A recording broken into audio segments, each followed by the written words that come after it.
stars so bright. Pull your hat down, make sure your cinch is tight.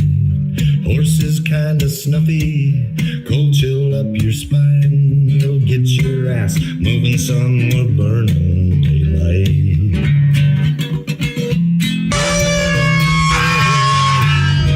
Howdy there, I'm Matt McKinley and we're burning daylight. In the saddle till the job's done right. Welcome to Burning Daylight, the only podcast for the working cowboy. People just like seeing what goes into all of it. It's just so foreign to most people. A lot of people grew up with like their dad was on a ranch, or they were on a ranch, their uncle, or go visit their grandparents and have fond memories of it, but to be able to see an actual ranch, the ranch life, I guess. Yeah. Well, and so I was looking through your kind of through your stuff today, and we were talking earlier. Like I've followed you for quite a while, and we followed each other back and forth. I always like I like your stuff. You'll see that you like some of mine, and and then I for some reason I thought you were up in Montana, and then you're in southern Idaho and northern Nevada. So you're not real. I mean, Nevada's a pretty damn big state, but it's still within the same. Where are you? I don't even know where you're at. I'm Smith Valley, Nevada, just south of Tahoe, about an hour. Okay. And so same state and everything, but yeah, Nevada's a big dang state, so it's a pretty good haul over to your way. But now we're like it's I think your site said you guys are 6 generations on the ranch there, and you guys are the original Wine Cup Ranch. Correct. Yep. So like when did you guys settle in that area? So my great grandpa settled in southern Idaho in the Goose Creek area in 1878. Okay. We've just kind of been in that area ever since. My great grandpa had a lot of kids, a lot of sons, and they branched out to the south there, up the Goose Creek area and into Utah and Nevada as well. And that's still kind of where we're at between Idaho and Nevada. Right on. And that's I know Elko County is well, last I knew, it might have changed, but that was the number one cow calf producing county in the state. And of course, it's a massive county as far as land goes, but there's a lot of cattle up there, and there's spots where it's really green and lush, but there's also high desert, and it's kind of barren out there. But I'm like most of Nevada. It's when you get in the valleys and whatnot, it's not, when you got some water to irrigate, it's pretty green and lush. But you get away from the river and the valleys, it's pretty harsh. Yeah, we're pretty high desert where we're at.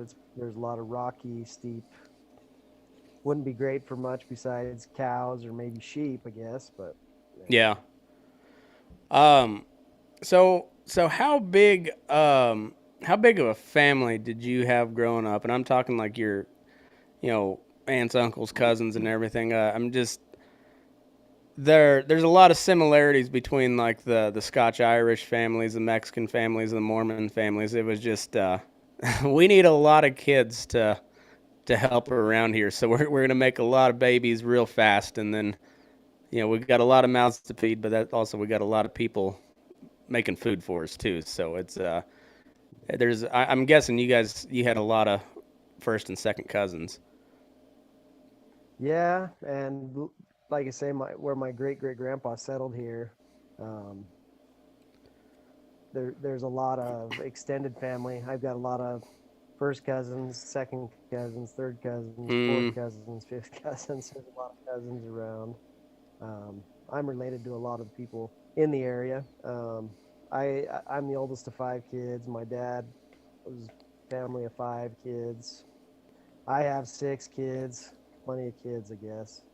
That's kind of, for me, that's kind of what makes it all worth it, though, is just to be able to work with your family and have your kids there and teach them and watch them learn. And I don't know, for me, it's really rewarding. We've been in the middle of branding season the last couple of weeks, and to watch my kids be able to be part of that, and my 8 and 9-year-old, now 10-year-old, wrestle calves with the best of them, and my daughter's out there giving shots, and my 7-year-old was wrestling a few calves, and my 4-year-old's right there.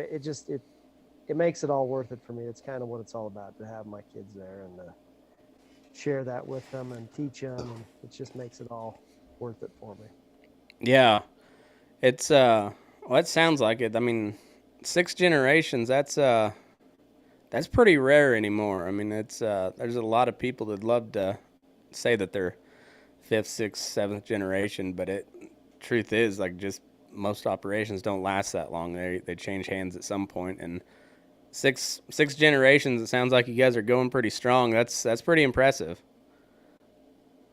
Well, we're trying. Of course, there's a lot of things that come with a business like that, and a family business, and been trying to adapt and make it so that we can keep doing it.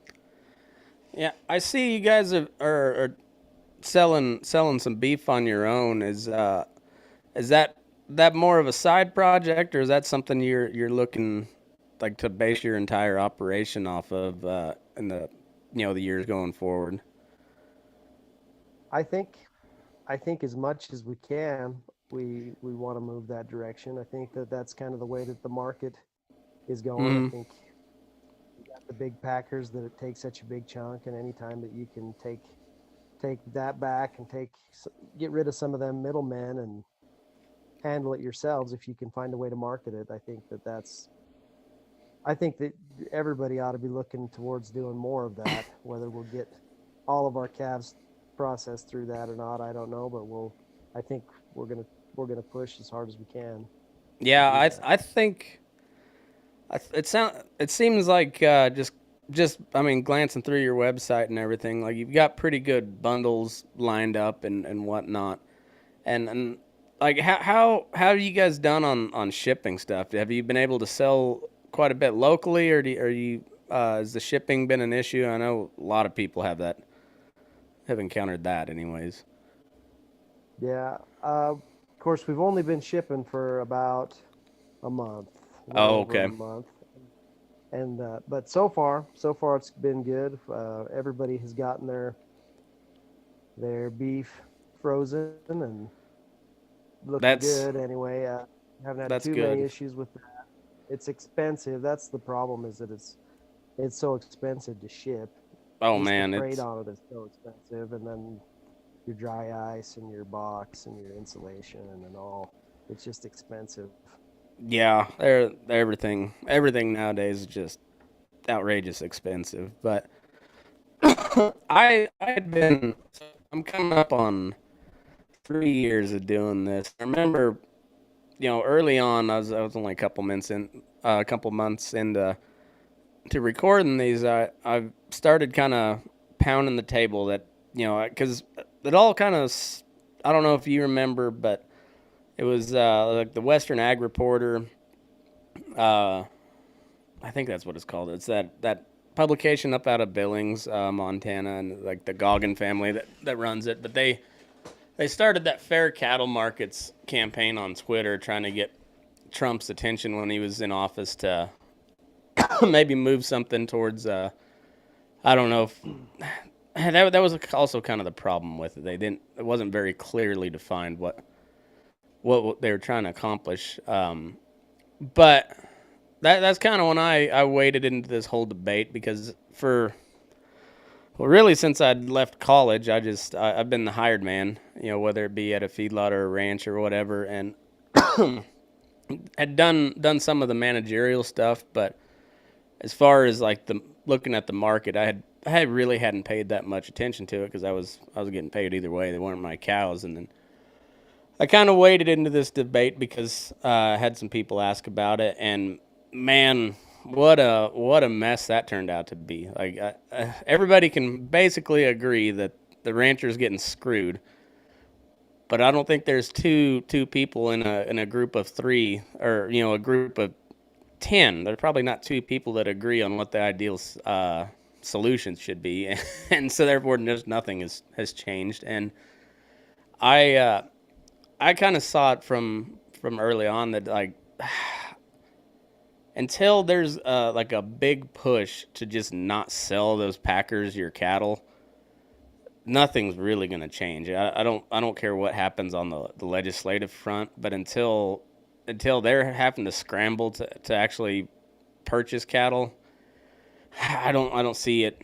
I don't see a whole lot changing, and I don't know. So I think the more people that can just start selling their own, I think that's better. I think that's better for everybody involved. I think it's better for the community. It's better for the especially the younger market. I'm kind of like the gray haired millennial generation. But like my generation and younger, the market trend has become, they want to know where your meat comes from. They want to know it was raised ethically. They want to know it was humanely slaughtered. All that razzmatazz that everybody, that we've kind of been doing, tried to do from the beginning of this whole deal. But there's bad actors here and there.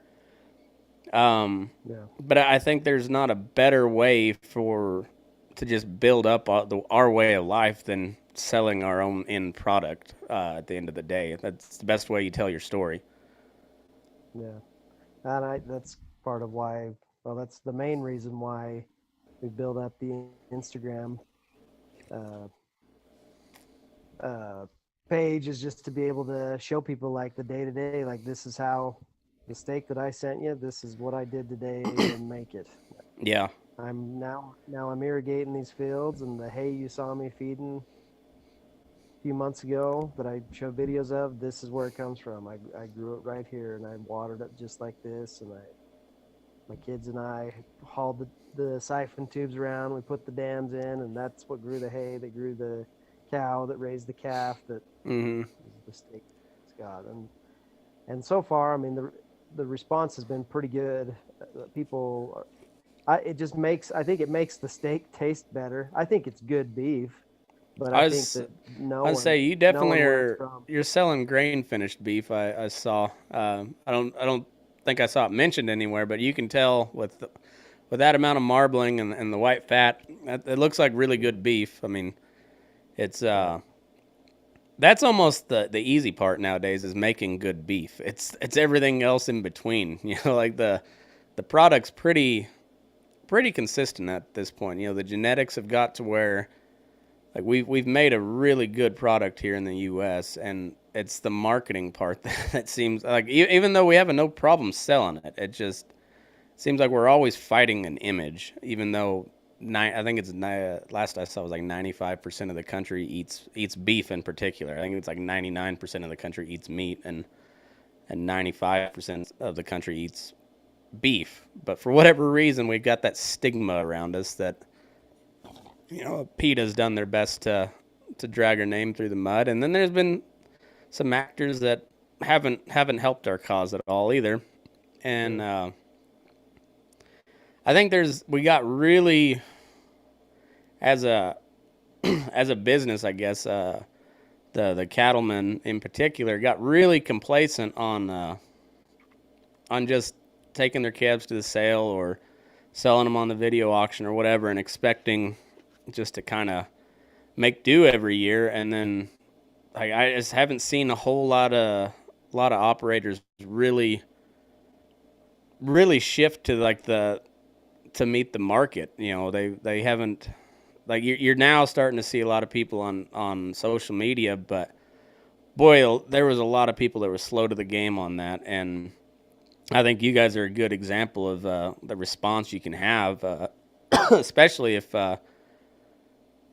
when you don't have a whole bunch of censorship involved, like when your stuff is just is able to get out there organically, and people people like what we do. Um, yeah. so it just, I don't know. What's your thoughts on how everything's going nowadays? Have you followed this? How is it? The Cattle Price Discovery and Transparency Act. Have you followed any of that? Not a lot. I've heard little bits here and there. Honestly, I've been so busy trying to get our deal going that I haven't paid a lot of attention to it. But what you say is true. I mean, you could get complacent, but if you think about it, like if you sell wiener calves, you sell them to somebody who's got grass in Texas or Mm-hmm. California or something like that. So those Yep. guys take them. That's one. And they put however many pounds on them, and then maybe they'll sell them to somebody who's got a feed yard, and Mm, they finish them off, and then they sell them to the packers, and then they slaughter them and they break them up and they send them out to a butcher or mm-hmm. to somebody else who can process it more, and then they sell it to a grocery store or to a restaurant or whatever. And so there's like 5 people, if you're selling wiener calves, that are making a living off of your calves Mm-hmm. before they even end up at somebody else's house. Yep. And so obviously, I think if you can do it, if you can work through the logistics to fatten them up yourself and to sell them, and that's not simple because backgrounding calves takes either hay or takes grass, and when you're in a place like we're at, I mean, it's going to take some growth to be able to do that with all of them.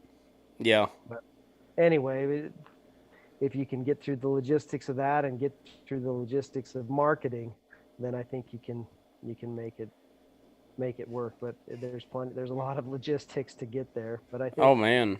I think that it's worth investigating and worth working on it, even if you're not shipping it, even if you're just selling like quarters, halves, and whole share of beef. We do that as well. I think that's easier money. You don't make as much, but it's easier, and then you can service your local Mm-hmm. people. And I like being able to do that too. So Yeah, it works good on the rural populations. Um, you get more into the urban settings, and people just don't have the freezer space for a half or a whole, even a quarter a lot of times. But yeah, like I said, you don't make as much, and it's a lot harder to get somebody to commit to a half or a whole. But the people that have done it for years, they know the upfront expense, but they also know how much money you save in the long run as well. yeah, When I mean, it's hard to go back to the grocery store and get beef. Like it's like you said, you don't know exactly where it came from. I generally trust uh, our food supply chain as far as, especially on the beef end. I've worked in and around the only place I haven't been has been on the actual kill floor of a slaughterhouse, but I've been on the back end at, I worked at Beef Products International, which I don't know if they're still in operation anymore or not, but they were the ones that got in trouble for the pink slime stuff, the lean finely textured beef, and they found out a way to use trimmings. It's not the most appetizing way how they get through it, but at the end of the day, it's still, I mean, it's a partially cooked beef product. Yeah, there's a lot of people who yeah, just don't.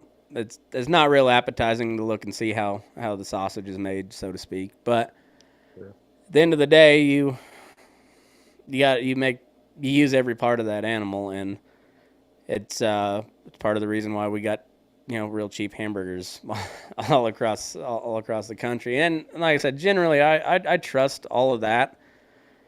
But if you give me a choice between McDonald's hamburger or a tube that I pull out of my own freezer that I watched that animal grow up and fed him and doctored him and all of that, I'll take the tube. It's only got one animal in it. It's it's a better product. It's a more, and like I said, then maybe that's just me being the millennial, or it might just be me being proud of what I do. But I like knowing where it came from, and I buy steers from a guy that feeds cattle with us here at our yard, and because I know he has good cattle and he sells beef, quite a little bit of beef for just for what he does. You know, he'll do 10, 15 head a year, which is, you know, one beef at a time. That's a pretty good year, Yeah. and so I know his cattle grade well, and so I buy steers from him. I know our feed program is really good, and that turns out good beef. And if I don't sell any, I'll eat it. I'm not worried about that. We got we got two growing kids, and they'll eat it. You know, more and more of it in the years to come. So get them used to it Yeah. now. Yeah. My kids will slam some beef. It's a little ridiculous how much Yeah, food it takes to feed these little kids. I mean, I feel like I have a pretty hearty appetite, and sometimes they'll eat more than I will. It's just never yeah, ending I know hunger. what you mean. Um, so 1878, you guys break ground on your home place there, or you know, or you settle there, and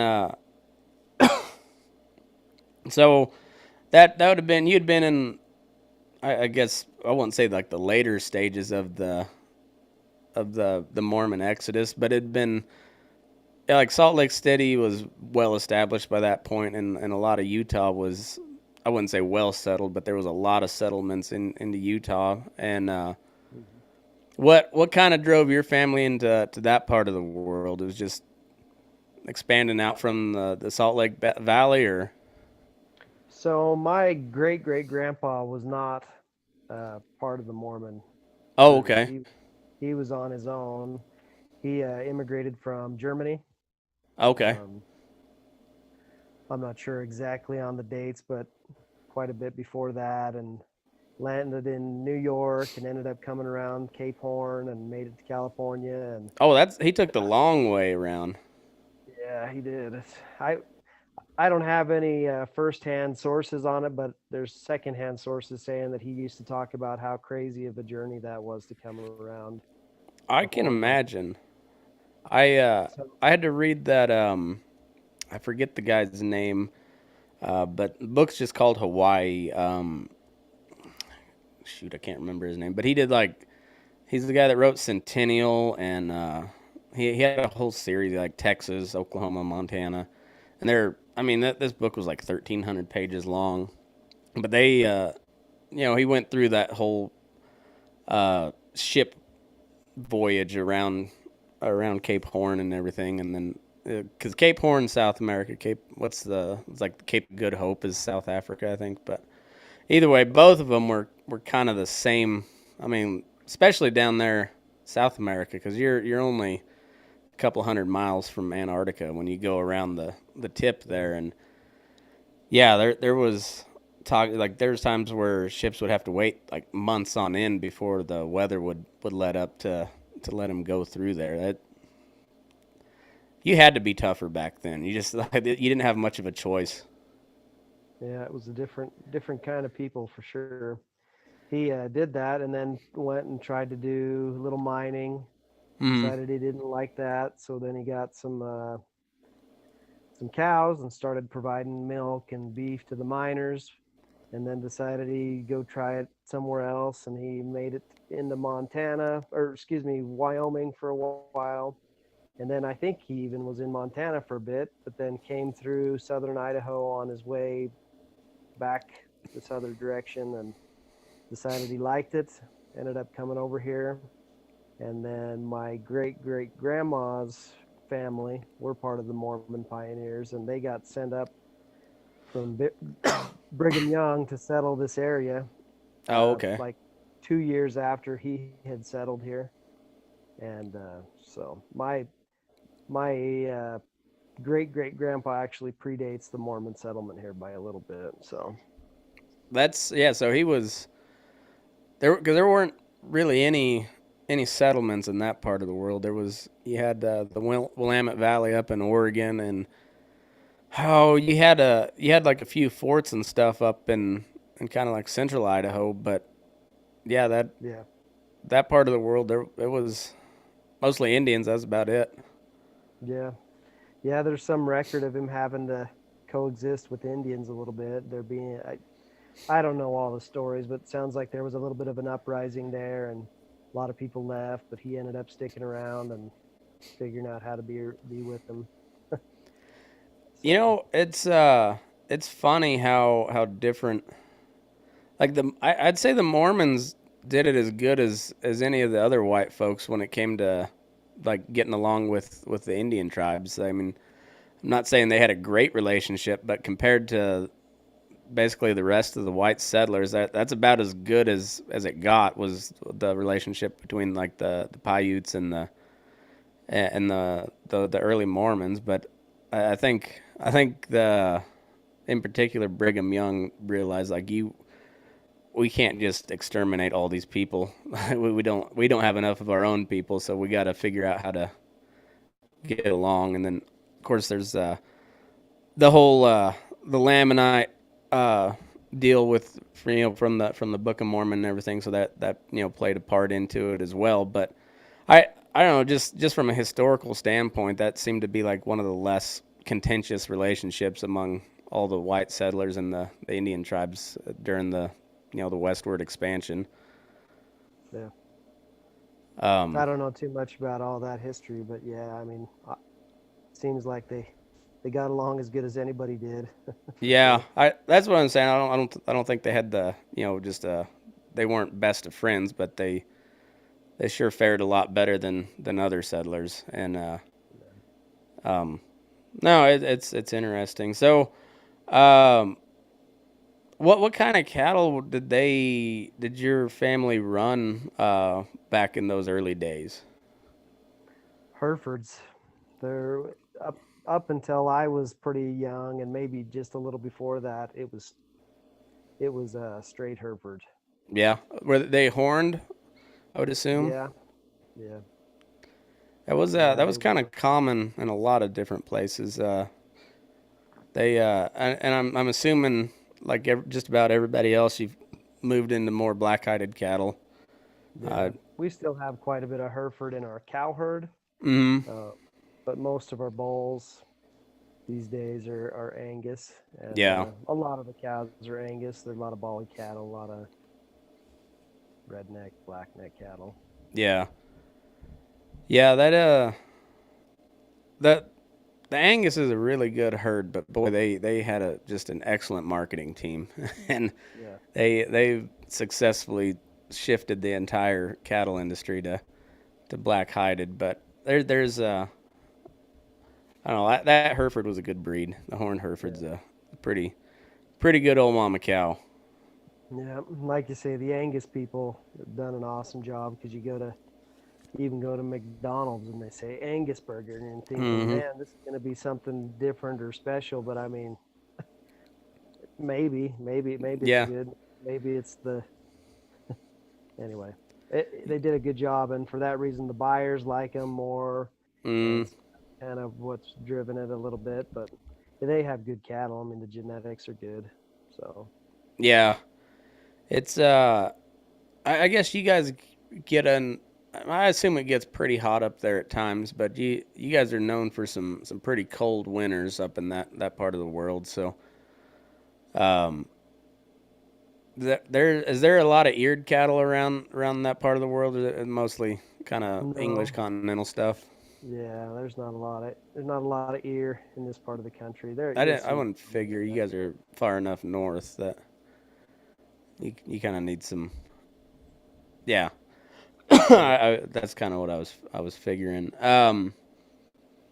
And and so that this place and has it essentially kind of stayed the same general geographic area the whole time your family's been on it, or is it like big expansions and stuff over the years, or is it just kind of generally the same area? The same area, but as I told you before, I can't remember if we were live when I told you, but my great great grandpa had several sons, and they expanded to the south there, south Okay. of south of Oakley and into Utah and Nevada. So my my great grandpa was the one who purchased the Wine Cup, the old Wine Cup Ranch that's in Nevada. So was a that wasn't part of the original. And then my grandpa bought some other. bought some other stuff and switched some other stuff around, and my dad and my uncle have continued expanding. So we've each generation has tried to expand and kind of change a few things here and there. And now I feel like maybe part of my contribution to it will be to help move it into more of a direct to consumer model. And Yeah. so, Now, do you guys feed out your calves there, or do you send them to a feedlot somewhere? Or? we've got a guy who's just north of us, not too far, who feeds cattle. He's always fed a few for us, but he usually has fed, or often has fed, like what we would eat on ourselves. Mm-hmm. And he's always done a really good job. So it was kind of a natural fit to go to him. Like I say, he does a really good job. Yeah. They get good and marbled, good and fat, and that's how we like them. Yeah. That feeding's a little. There's a little more to it than a lot of people realize. I mean, it's not hard to get something fat, but to do it economically and make sure they marble like they're supposed to, there takes a little bit, and I don't know. It makes a difference when you got a good feed and and everything comes along at especially at the rate you want them to, and then when you get the steak out there and it's marbled up like you want it. There's a little more to it than just throwing some grain out in front of them and letting them have at it. But yeah, it's funny how there's we'll take your operation, High Desert. If it was still the old days where you'd raise a steer to 3 or 4 years old till they got to slaughter weight and then drive them to the railhead, I would imagine your herd size would shrink pretty considerably just from the sheer amount of groceries available out there. Yeah. Yeah, that I don't know, that grass finished deal is kind of it's worked its way back in, and I guess there's people that like that stuff, but man, there's sure a lot better way to do things, or at least get a little more out of the country when you can when you can send your cattle off somewhere to feed them, to finish them out. That just it saves so much feed and stress on the land and whatnot. It's I don't know. We need to do a. Oh, go I ahead. was just gonna say we need to do a good job or a better job, because talking about that marketing deal, like the Angus people have done, the grass-fed marketer guys are going over and under to try to make that seem like that's the thing, and that's so much better for the environment, and it's so much healthier and so much the flavor. But like, I don't know. I think in a blind taste test we'd win every time with the I grain. think so too. So I think we need to keep up the push on the marketing on that, because heaven forbid we get to the point where everybody thinks everything has to be grass finished, because it's just not. Well, that's when people will start eating bugs on a regular basis, because there's just not going to be enough beef to go around. There's I don't know. I don't think people realize like how much more grass it takes to finish out a steer. And to If say you're finish, the yeah. quote unquote finish is not a fin. It's not like a.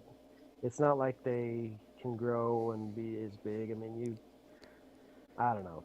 You Of might course, be able to get one to 11, 1,200 pounds, but after that, then they're just, I mean, yeah, that's, and then I don't know.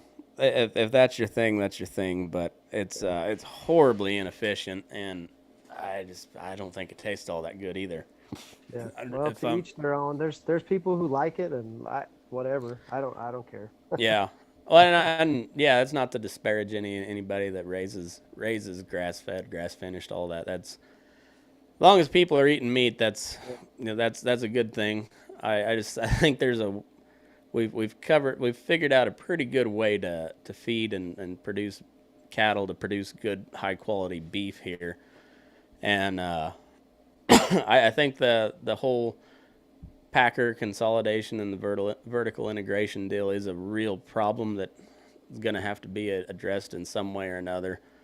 I don't trust the government enough to get them involved, but I don't know what the solution is there. But at the end of the day, we just like the best thing we can do is show how we do this stuff and how and why, and we're able to produce such a good product and make ourselves a little more likable at the same time. That always helps. Yep. So I don't know. It's one of those things that the cowboy has never really gone out of fashion here in the U.S. So I'd like to kind of try to keep it that way, even if that means you get some crappy television shows that people really like, or I think they're pretty decent television shows. But either way, that's still for the most part portraying what we do in a good light, and that's a good thing. And now when you can get guys like me and you and everybody else that's trying to show what we do on social media, and I think that helps as well. And I think that'll do more to help our situation than any of these legislative solutions that they're proposing. I've lost a lot of faith in anything that the government can do. So Yeah. I think we might as well give it a shot on our own. Yeah. Well, you can worry about that stuff a lot. There's a lot to worry about. There's a lot to read, a lot to stir up. But at the end of the day, like, I think the best thing is to just go out and do something.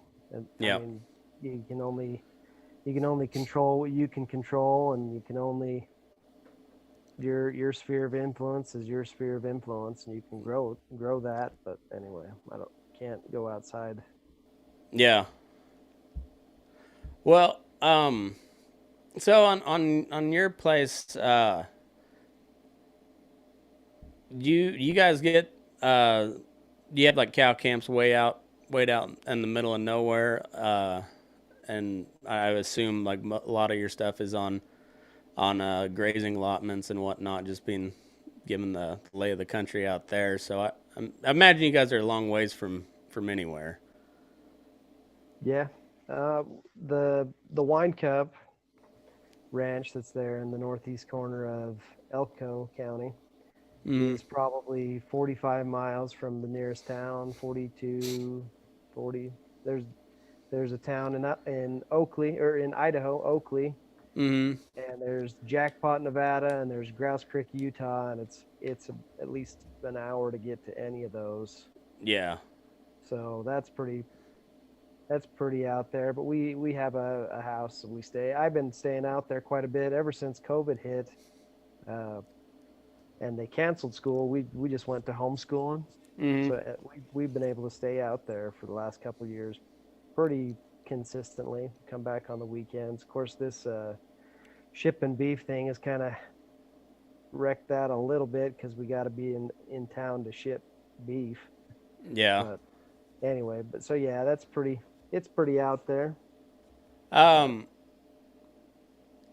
So like when you're shipping, I guess it always kind of goes back to like how close you are to one of their major hubs, and I would assume either UPS or FedEx, and it's basically Salt Lake or Reno, or kind of the big. Or are you guys closer to a distribution center than that? Or I think most of it goes to Salt Lake, ships out of Salt Lake, I think.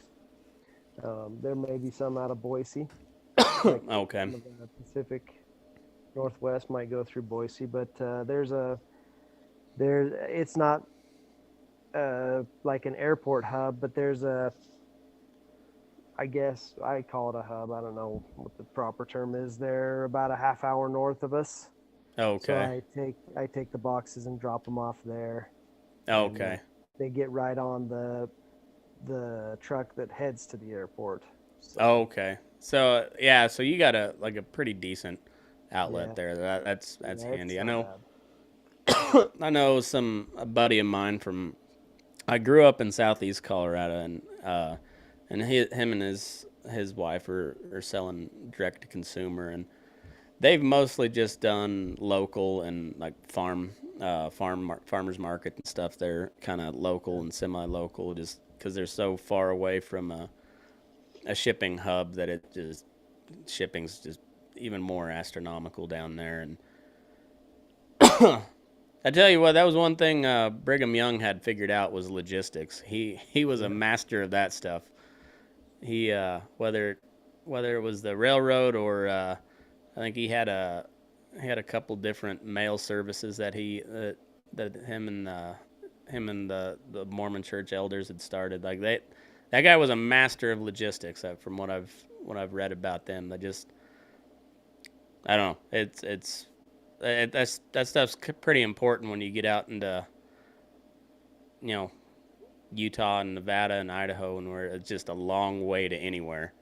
That the logistics really kind of it'll bite you in the ass if you don't have a good solution. Yeah. Well, that's definitely the biggest challenge as far as for the shipping beef deal is just having the boxes that you need to ship and having all the things that you need to send it. And then the beef has to be, if you're going to ship it and sell it retail like that, you have to have it processed at a USDA inspected facility. Yep. And there's not a lot of those in Idaho. So I'm hauling steers to get slaughtered at like 3 hours away, which is kind of a pain. And then you have to haul it up, and then you have to haul the meat back somehow. Mm-hmm. And we're still kind of playing around trying to find the best way to do that. We rented a reefer trailer and hauled it back ourselves, but anyway, that takes the whole day, and yeah, and you have to rent the trailer, and you got fuel to do it. And then we've also tried to freight it, have a freight company bring it here, and that saved time but was more expensive. So it's just we're still kind of fine tuning that and trying to get that in an easier, cheaper way. And it'd be awesome if somebody'd go ahead and open up a closer plant. Yeah. But anyway, it's still worth it, and it is what it is. But the logistics are definitely the thing that could make or break you for sure. Oh, for sure. That's it's and for the people like just kind of branching out into I guess what they call it, like the early adopter class of people that. And it's not like we're doing anything new. We're doing the same thing we've always done, which is sell good meat to people. But we kind of gone backwards where we tried the whole vertical integration deal, and it's still very much there, but it's I don't know. It's one of the easiest ways to get a little more bang for your buck on your cattle is to sell the end product on your own rather than like you were saying before, selling to a feeder guy who sells them to a feedlot who then sells them to one of the big packers, and you've got all those steps in between, and it's it's hard now trying to get that to scale. It just takes more people to do the same thing, and then eventually that'll free up some of the logistical. The market will kind of take care of that, but until you get a flood of people trying to sell their own beef, I think the logistics is going to be the biggest issue for a while. But I don't know if I think it's a worthwhile venture. I think honestly, I think that in my personal opinion, I think that's the one biggest thing we can do as the cattle producing cowboy ranching world is to sell more of our own end product and get away from those big corporate Goliaths. We need them. They kill a lot of cattle. You got to have them, but the more we can get away from them, the more they're going to have to compete, and that in the long run, that's where I think where it has to go. So it's I don't know. I always try to highlight folks like yourself that are, trying something different instead of just bitching about the Packers for all of our It's the Packers have become the cattle industry's Vladimir Putin. You can blame everything on the Packers at some point, and I don't know. It's so I don't know. I think that's kind of the solution going forward. Not that it's a great solution, but it's at least one option that folks have. And I don't know. You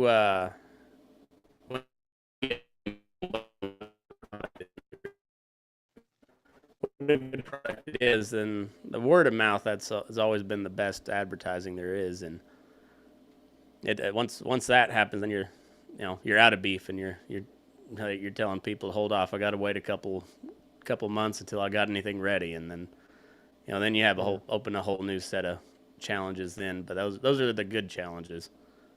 Yeah.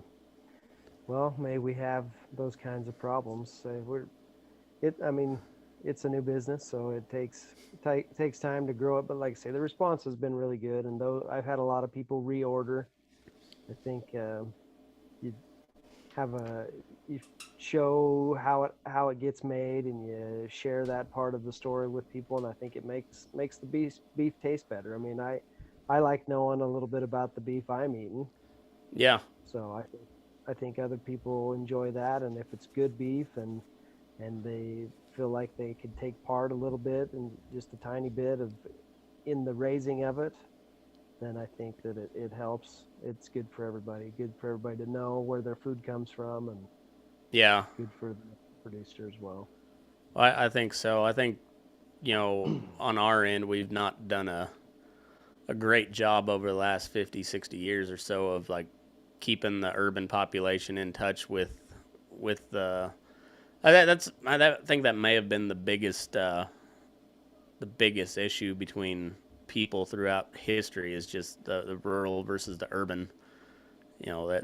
And yeah, society has got so far away from having to know where their food comes from and we've been too busy trying to raise that food to tell people about it and why it's important and whatnot. And we had a real big opportunity with the COVID stuff to kind of enlighten some people, and we did a decent enough job. I think we did the best we could with given the times. But when people walked into Walmart and saw the meat shelves empty, like that woke a lot of people up, and you saw a lot of ranchers be able to start something just from out of sheer demand that people had. Because that if anything, that was one of the brighter spots of this whole COVID deal, was seeing that like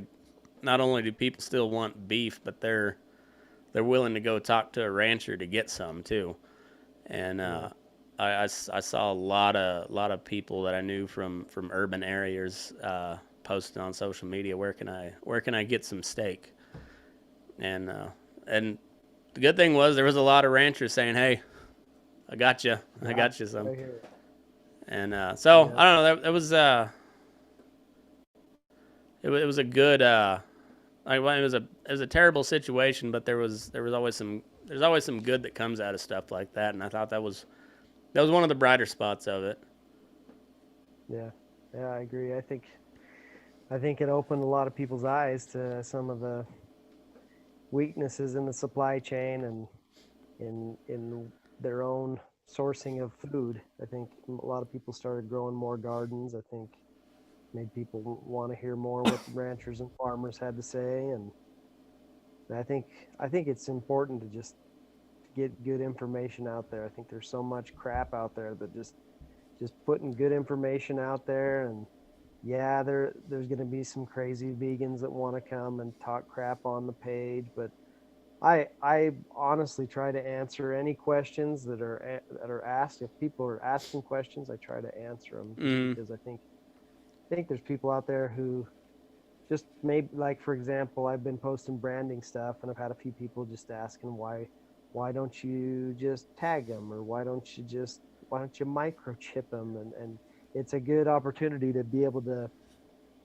to teach a little bit and to share like what ranching is like in a high desert situation where there's tens of thousands of acres, or to tell people about how it's legally required for us to turn out on this ground that we turn out on to have our cattle branded. Yeah, And marked appropriately, because like it depends on your, each person's operation. But a lot of times that brand comes with a set of earmarks or chin wattles or whatever, and yeah, to be legal and in the up and up, all of that has to happen, especially when you're turning out on public land. And yeah, it's there's always more to it than just torturing calves. I mean, so it's it's not like we're just a bunch of rednecks out here doing archaic torture, whatever. I mean, there's reasons for it, and yeah, there's good reasons for it, and we do what we have to do to be able to stay in business and to raise good cattle. And anyway, people just need to see it, and I think just putting it out there is good. I think so too. There's always some people that'll I've gotten in trouble posting videos from time to time. And I understand where they're coming from. I don't necessarily agree with my bosses at times that but I understand where they're coming from. But I think at the end of the day, if you're putting out something that has and if you're able to put out why you're doing something, have good reasons for it, you don't necessarily have to explain everything. But like you said, if somebody's got a question, if you've got a good answer to it, that goes so much farther than a lot of folks realize, because it's not just the person that you're answering, it's all the other people that can see that reply. And when you're not being an asshole to them, which is kind of fun online, we all know it can be, but it's a lot better off when you can just answer the question directly and succinctly and eloquently, and provide good reasoning behind it. That goes a long ways, because even though the city folks don't know what the hell we're doing, they're still normal, rational, logical thinking people for the most part. And and we want to make sure that they keep buying our product, because that's kind of how we stay in business. So it's those repeat customers are always the most important. The first timers, you always want those, but you want them to come back because you got a good product. And when you're an asshole to them, then they don't have much incentive to come back. So even though it might be fun for a little bit, you end up losing business that way. And sometimes there's a fine line knowing who to talk nasty to and who to answer directly and appropriately. But I don't know, it's social media, it's kind of a mess. It always has been, probably always will be. But if you can, I don't know, I guess it's, if you treat people online like you'd treat them in person, that goes a long ways too. Yeah, that's the thing. Sometimes it blows me away as people come and say The just like worst stuff. ridiculous stuff that like you'd get stomped into a hole if you came and said that to some people around here in person. Right. But because that you can't see them and you don't know who they are and you don't know where they live, you feel like you can just say whatever, like just Yeah. ugly stuff. Like I can't even imagine some of the stuff that's been said, but like just the keyboard courage that people have. It's Oh, weird. it's Weird insane. phenomenon. It's insane. And well, then it ends up sometimes, not always, probably not as much as I'd like, but then there's times where you get punched in the face by Mike Tyson on an airplane because you're too used to just saying stuff with no repercussions. And eventually you're gonna run into somebody that doesn't take so kindly to it. And but I don't know, it's, people will say the worst stuff online. But yeah, it's hard not to feed into that sometimes. But you realize that, Yeah, hey, I've definitely crossed the line the wrong direction a couple times. You yeah, catch me in the wrong mood, I might say something a little snappy. I hear you. I'm the same way. But I always try to, if I do something like that, I at least try to say it in a way that it's gonna get a laugh. That it might piss the person off that I'm talking to, but if it gets a laugh one way or the other without making you sound like too big of a jerk, I guess that's the best way to go. But I don't know. It's I think the best thing you can do is just I've said it for a while on this show is like we've got to stop waiting for somebody to come tell our story for us and just we have in this little deal here, the power of all human information ever at our fingertips, so we could use it for some good. And so I'm glad to see guys like you doing it and doing it well and having people respond to it. That's always a good thing to see. Yeah.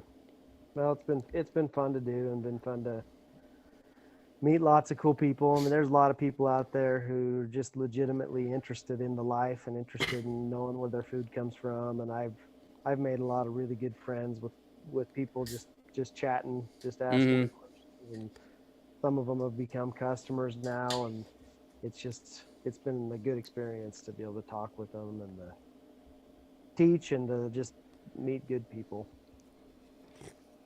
I agree. That's one of it's probably the coolest thing about starting this podcast has been able to just meet some really, really excellent people and be able to have guys like you on it and tell one of the reasons I started this because there wasn't anybody telling good cowboy stories on podcasts. There was people with cowboy in the title, but it was either motivational or something. I wanted to hear cowboy stories from guys that were out there doing it, and because those are the best stories I've ever heard in my life. They're never stories when things go well. It's always when stuff doesn't go according to plan, and your horse busts in two, or a cow busts through the fence, or whatever it is. Those are when the best stories happen, and you don't get those from a guy sitting behind a computer in a cubicle. You get those from a guy that's on the back of a horse, and those are the stories I like hearing, and being able to have guys that work at horseback for a living, that raise cattle for a living, and be able to tell those stories and get them out to a broader audience has been the cool part. And then just meeting just really, really good people through it, and that's what it's all about, is getting to talk to good people. Yeah, and there's good people everywhere. Yep. They try to make it seem like maybe it's not that way, I guess, but there are everywhere you go. There's good people. Yeah, I think so. And if you turn off the news every now and then and look up from social media, and you go into town and realize that people still get along pretty decently for the most part. It's sometimes the anger is really, really superficial, and people are just people. Yep. But man, I really enjoyed the conversation. Where can everybody find all your stuff and get a hold of you? So my personal page is just at Rancher Ryan on Instagram. And all right. then if you want to follow our beef business, that page is at Hat Brand Beef. Okay. The Hat brand is what we brand all our steers with, and that's what our beef company's called. Nice. Great Father's brand. So Hat Brand Beef on Instagram and on Facebook. And our website is www.hatbrandbeef.com. So awesome. That's where you can find me. Well, we'll send everybody your way. Hopefully, you get a few more orders, and I'm sure you'll get a handful of follows if nothing else. And I don't think my crowd will yell at you. If they do, it'll be because it wasn't cowboy enough. That's usually what they'll yell at you about. But yeah, because every cowhand thinks somebody else is doing something that ain't cowboy enough. So you'll probably get a few of those. But got a head and heel instead of snag and drag or something like that. Yeah, there's always an argument to be had, and we're the only ones allowed to partake in that argument. Though the outside world they have to stay out. Yep. cowhand only arguments. But I appreciate your time, man. Thanks everybody for tuning in. Make sure you go follow all the social medias. If you followed me enough by now, you know where we're at. All my stuff is up on the screen as well. So anyway, thanks for tuning in, and move your ass. We're burning daylight. Thanks, Matt.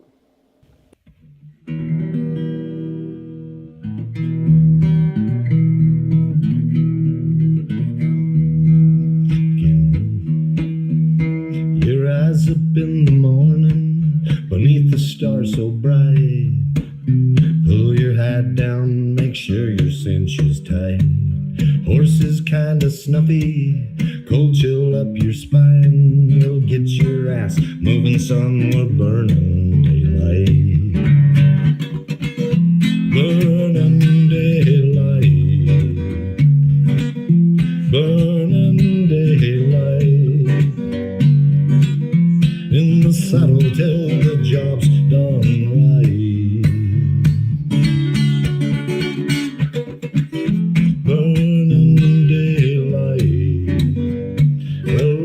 Just together, and you won't catch 'em all. But when you ride through the gate, make sure you sit up tall. I can see the horizon, it's looking pretty bright. Well, get your ass moving, son, we're burning daylight.